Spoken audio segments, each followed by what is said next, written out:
नमस्कार। आज हम एक बहुत ही खास और कह सकते हैं प्राचीन दैनिक साधना को समझने जा रहे हैं, जिसका नाम है संध्या। ये हिंदू धर्म की एक ऐसी महत्वपूर्ण रस्म है जो हजारों सालों से पीढ़ी दर पीढ़ी चली आ रही है। कभी गौर किया है, दिन और रात जब मिलते हैं, मतलब सूर्योदय और सूर्यास्त का वो जो समय होता है, वो कितना खास लगता है ना? पर क्या कभी ये ख्याल आया है कि इन बदलते हुए पलों का कोई गहरा, कोई आध्यात्मिक महत्व भी हो सकता है? चलिए आज इसी रहस्य से पर्दा उठाने की कोशिश करते हैं। तो ये जो शब्द है संध्या, ये संस्कृत से आया है और इसका सीधा सा मतलब है मिलन। ये एक कह सकते हैं अनिवार्य दैनिक अनुष्ठान है, खास तौर पे द्विज के लिए।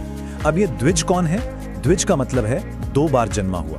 इसमें आते हैं ब्राह्मण, क्षत्रिय और वैश्य, जिनका उपनयन संस्कार के बाद एक तरह से आध्यात्मिक जन्म माना जाता है।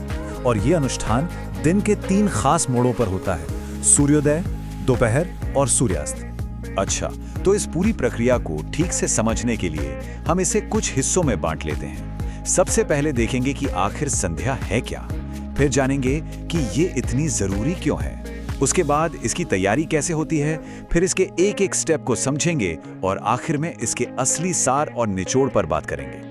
तो चलिए शुरू करते हैं पहले खंड से और थोड़ा और गहराई में उतरते हैं कि संध्या आखिर है क्या। देखिए, संध्या करने में ना समय का बहुत बड़ा रोल है। स्रोत ग्रंथ बताते हैं कि सुबह की संध्या का सबसे अच्छा यानी उत्तम समय वो है जब आसमान में तारे दिख भी रहे हों, और शाम की संध्या का सबसे अच्छा समय है सूर्यास्त से ठीक पहले। अगर सूर्योदय के बाद या फिर तारे निकलने के बाद संध्या की जाए तो उसे निम्न श्रेणी का माना जाता है। लेकिन सवाल ये है कि समय को लेकर इतनी सख्ती क्यों, मतलब इतना सटीक विधान क्यों है? इसका जवाब छिपा है इसके महत्व में। तो चलिए अगले खंड में यही जानते हैं कि संध्या इतनी महत्वपूर्ण क्यों मानी गई है। ग्रंथों की माने तो संध्या के फायदे बहुत गहरे हैं आध्यात्मिक लेवल पर। ऐसा माना जाता है कि जो भी इसे रोज करता है वो पापों से मुक्त हो जाता है और आखिर में उसे सनातन ब्रह्मलोक मतलब परम धाम की प्राप्ति होती है। इसे एक तरह की रोजाना की शुद्धिकरण प्रक्रिया समझिए, जो दिन हो या रात जाने अनजाने में हुए पापों को भी नष्ट कर देती है। अच्छा, ये अनुष्ठान कितना ज्यादा अनिवार्य है इसका अंदाजा इस श्लोक से लगेगा। इसमें एक बहुत ही कह सकते हैं कड़ी चेतावनी दी गई है। इसमें कहा गया है कि जो व्यक्ति संध्या नहीं करता वो जीते जी शूद्र के समान है और मृत्यु के बाद उसे कुत्ते की योनि में जन्म मिलता है। ये बात इस रस्म की गंभीरता को साफ साफ दिखाती है। तो ठीक है, इसका महत्व तो समझ लिया।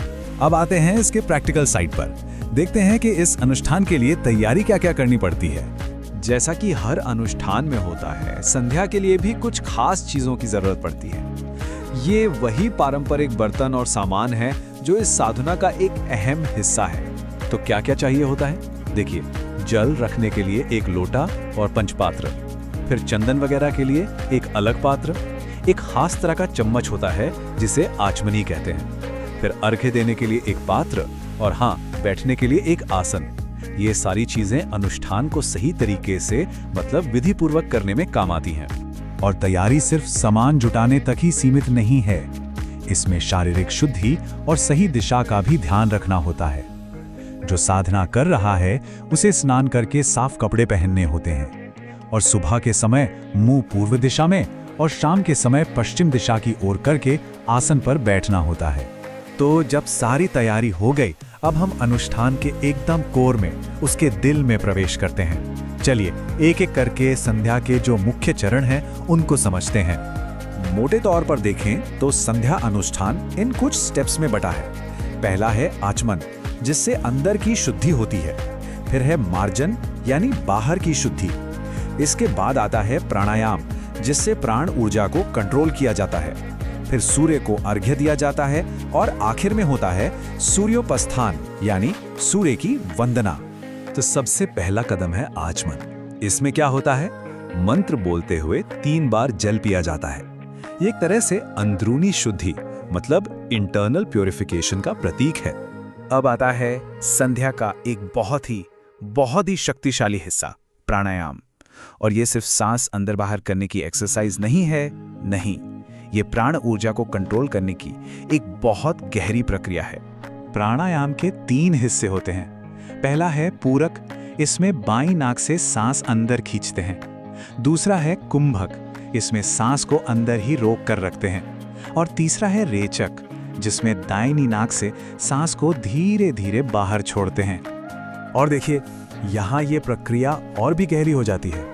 ग्रंथ बताते हैं कि प्राणायाम के हर स्टेप में एक देवता का ध्यान भी किया जाता है। जैसे सांस लेते समय यानी पूरक में विष्णु का, सांस रोकते समय कुंभक में ब्रह्मा का, और सांस छोड़ते समय यानी रेचक में शिव का। तो ये सिर्फ सांस का खेल नहीं है, ये तो सांस को दिव्यता से जोड़ने की एक अद्भुत प्रक्रिया है। प्राणायाम के बाद बारी आती है सूर्य देव को अर्घ्य देने की, मतलब जल चढ़ाने की। इसमें एक खास मुद्रा में खड़े होकर गायत्री मंत्र का जाप करते हुए सूर्य को जल अर्पित किया जाता है। यह असल में समर्पण और आभार जताने का एक तरीका है। अनुष्ठान का जो अगला बड़ा स्टेप है वो है सूर्योपस्थान। इसमें साधना करने वाला व्यक्ति सूर्य की तरफ मुंह करके खड़ा होता है, हाथ जोड़ता है और कुछ खास मंत्रों से उनकी उपासना करता है। ये समझिए कि सीधे सीधे सूर्य की दिव्य ऊर्जा से कनेक्शन बनाने का एक तरीका है। इस समय जो मंत्र पढ़े जाते हैं उनमें से एक है ओम उद्यम तमसस परे स्वः पश्यन्त उत्तरम देवम देवत्रा सूर्यमगम ज्योतिरुत्तमम। कितना सुंदर अर्थ है इसका। इसका मतलब है कि हम अंधकार से परे जाकर उस सबसे उत्तम प्रकाश तक, उस सूर्य देव तक पहुंचे।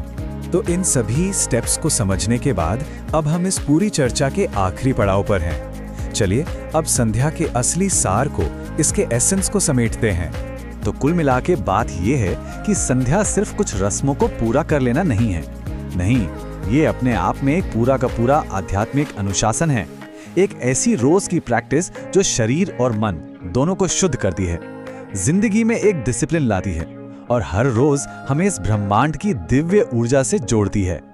और जाते जाते एक सवाल छोड़ जाते हैं सोचने के लिए। आज की जो ये भागदौड़ वाली जिंदगी है, इसमें क्या इस तरह का एक स्ट्रक्चर्ड, एक दैनिक अनुष्ठान किसी के जीवन में अनुशासन और कोई गहरा मतलब ला सकता है?